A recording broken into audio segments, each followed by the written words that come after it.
Hey, wonderfuls. So, the Diddy trial is revealing so much more about the things that Diddy did to seal his own fate. And so, we left off with the Capricorn Clark witnessing that she saw once they got back to Diddy's house.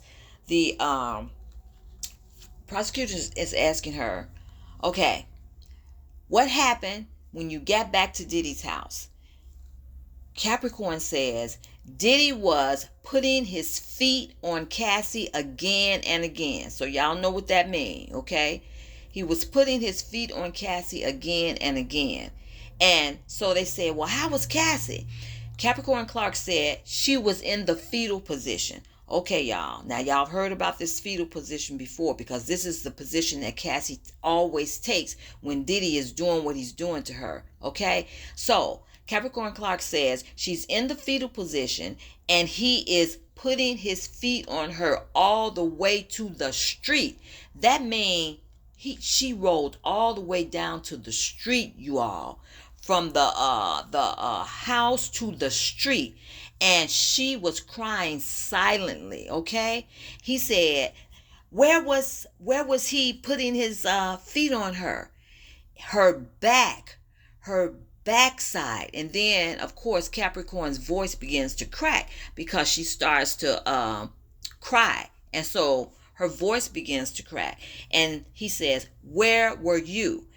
She says she was only 5 feet away. So was the driver, okay, Reuben, 5 feet away. Then they said, what did Mr. Combs say to you? Capricorn Clark said, he said, if you jump in, I'm going to you up too, okay? That's what Diddy said to her. What did Reuben do? Nothing. Who did you call? I told him, tell your brother to stop Puff. He is putting his feet on her and the out of her. Okay? I called Paulie too. I said he'd take care of it. But Reuben did nothing. Okay? And they asked her, what next? Then she said, Diddy told me to get the F out too. She left on foot. None of them there drove her anywhere. She walked out of there on foot. So they asked, could you still see her getting, feet put on her? She said, yes, until I went around the bend.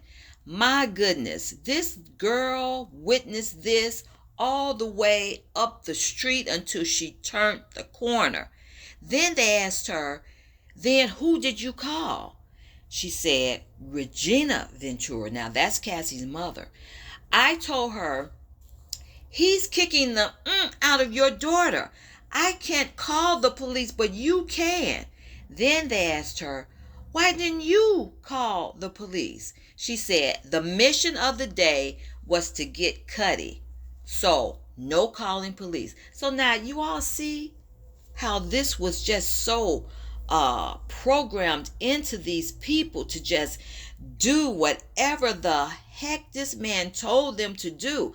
What does she mean? The mission of the day was to get Cuddy, so no calling the police. Instead of using her own individuality and her own initiative.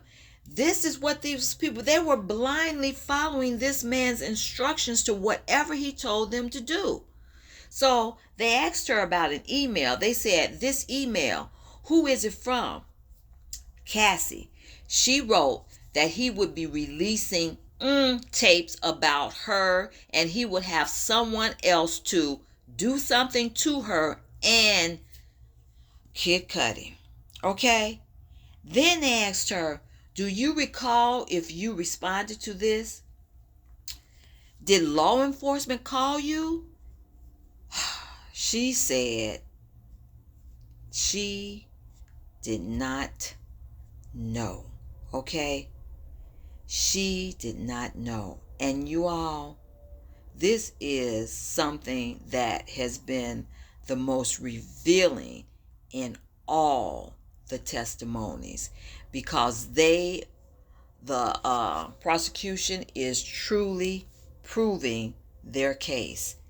This was the most eye-opening, explosive testimony, because you remember we told you in the other interview that they had definitely proved the gathering her up without her permission and taking her to somewhere without her permission and holding her for hours on end, and then doing it the next day consecutively. Okay? And so then they go on to ask her, how many times did Mr. Combs threaten you? She said, I'd say about 50 times. And she said D-Rock was there, just doubling down on whatever Puff was saying in the moment. And so, y'all, once again, his conspirators all around, co-conspirators, just doing this man's bidding, not caring that what he was doing was illegal, that what he was doing was totally wrong, okay? And that what he was doing was horrendous to all of them, okay? Because as we stated to you time and time again, this is not about Cassie. This is so much bigger than Cassie. How about this is about how things were allowed to go on and no one stepped up to show courage and be the bigger person and to help anyone in this situation. So this is so much bigger than Cassie. We'll talk later.